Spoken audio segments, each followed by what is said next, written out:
Welcome, curious minds, to the deep dive. Great to be here.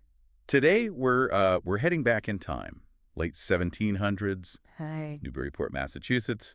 Now, imagine you're part of the town's elite. You know, the established families, old money, calling the shots. The ones who think they run the place. Exactly. And you're living pretty comfortably, but there's this thorn in your side, a guy, Mm-hmm. someone you've tried pretty hard to, let's say, discourage, Mm-hmm. but he just won't fail. It's driving you nuts. And that guy is our focus today. That man was Timothy Dexter. Mm-hmm. Started out, believe it or not, as a leather dresser. Yeah, working with animal hides. Pretty humble beginnings. Very humble. Yeah. Barely literate, from everything we know. And his manners. Right. Well, Let's just say unconventional. unconventional is a polite way to put it. And yet somehow this guy becomes ridiculously wealthy. It just looks like pure dumb luck. Right. And a lot of his ventures really kicked off after he married a wealthy widow. That gave him the capital to start. And from there, things just got weirder and weirder. And that's exactly what we're diving into today. We're going to unpack, a whole series of these just amazing, almost unbelievable business deals Yeah. where Dexter, doing things that look like total foolishness, just kept stumbling into piles of money. He defied all the business rules, defied everyone trying to trip him up, Constantly. which really brings up a fascinating question, doesn't it? What can we actually learn when, everything conventional wisdom tells you just fails, when it completely misses the mark on predicting success? Okay, let's jump right into maybe the first big example of this. His first really unlikely win. We're calling it the currency caper. Ah, yes. This one's a classic. So picture this. The local bigwigs, the aristocrats in Newburyport, they were carefully, cautiously buying up continental currency. Right, this is the paper money from the Revolutionary War. Exactly. Yeah. And it was tanking. Its value was dropping like a stone. They were just sort of nibbling at it, trying a calculated risk. Hedging their bets, maybe? Maybe. But Timothy Dexter, he had his own unique logic. Ah, understatement. He basically thought, okay, if buying this nearly worthless money is a good idea. Then buying TONS of it must be a great idea. Precisely. So he goes all in, just Yeah. buys up massive amounts of these depreciating bills, like with the enthusiasm of a Labrador chasing a squirrel, as the saying goes. And the other merchants? Oh, they thought it was hilarious. They actually sold him their shares, probably trying not to laugh out loud. They figured, okay, this is it. This is the end of this ridiculous upstart. They must have thought he was finished, cooked. Totally. But then, here's where it gets really interesting. Alexander Hamilton. Ah, the financial plan. Yep.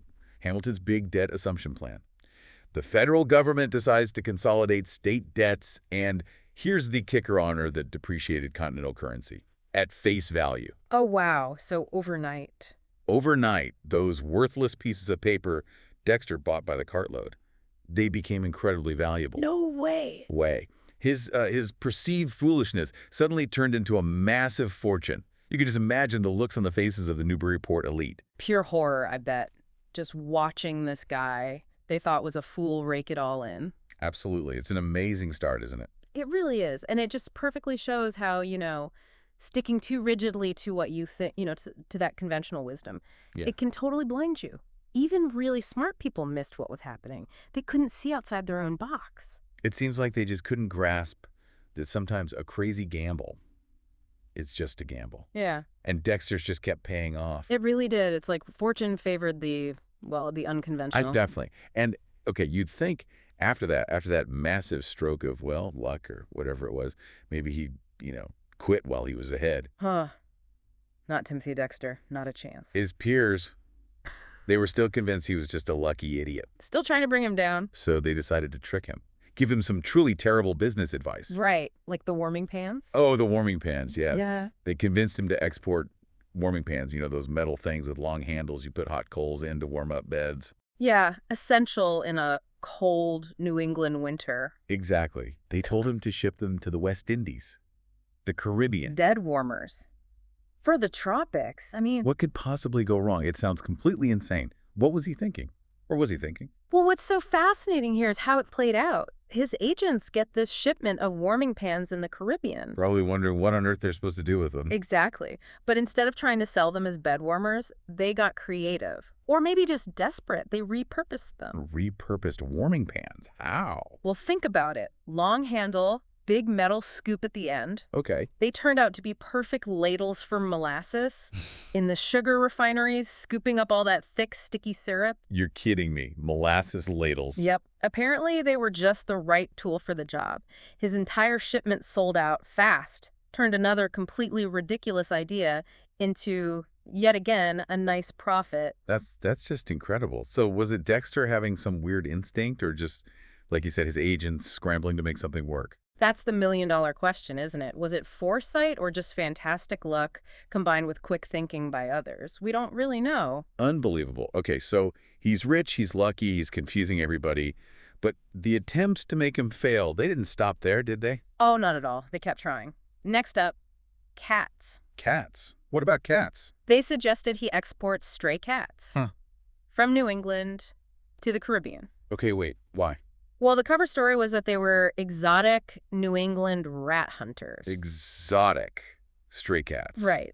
They probably pictured this ship arriving full of yowling cats and Dexter becoming a laughingstock. Just another way to make him lose money. So another prank, basically. Seems like it, but then fate, or Dexter's weird luck, intervened again. What happened this time? When his ship loaded with these ordinary stray cats arrived, the Caribbean islands were smack in the middle of a massive rat infestation. No. Seriously? Seriously, rats were apparently everywhere, destroying the sugarcane crops. It was a huge problem. So these exotic rat hunters. They were exactly what the desperate plantation owners needed. They bought every single cat, paid a premium for them, too. Wow. So what was meant as a cruel joke turned into another profitable venture for Dexter. It just highlights how unpredictable markets can be. And maybe, Dexter's sheer willingness to try anything, no matter how bizarre it sounded. It really is something else. And, speaking of bizarre, after piling up all this wealth from currency and warming pans and cats, right, he decided he needed a bit more, shall we say, respect. A title. Yes. He didn't just want to be rich. Nope. So he just started calling himself Lord Timothy Dexter. Forget that America didn't exactly do nobility. He just made himself a lord. Why not? Why not, indeed? Yeah. And then, naturally, because he had all this wisdom to share, Of course. he decided to write a book. Or rather, dictate one, since, as we said, he could barely read or write. And the result was A Pickle for the Knowing Ones. A Pickle for the Knowing Ones. What a title. And the book itself. Well, it was. Unique. Famously, it had absolutely no punctuation. Zero. None. Like no periods, no commas. Nothing. And the spelling was, let's call it creative. Entirely phonetic, based on how Dexter spoke. So I imagine publishers were lining up to print this masterpiece. Not quite. Local printers apparently refused. They called it an assault on the English language. Can't say I blame them, but did that stop him? Of course not. He somehow got it printed, and incredibly, it became a sensation. People actually bought it. They did. People started having pickle parties, apparently, where they'd get together and try to decipher his writing. It became this weird sort of fad. That's amazing. And what about the punctuation issue? Well, when readers complained about the lack of any punctuation, he responded in pure Dexter style in the second edition. How? He included an entire page at the back filled with nothing but punctuation marks, periods, commas, semicolons, you name it. Just a page of punctuation. Yep. With instructions for the readers to, and I quote, pepper and salt those punctuations as you please. Huh. Let the reader punctuate it themselves.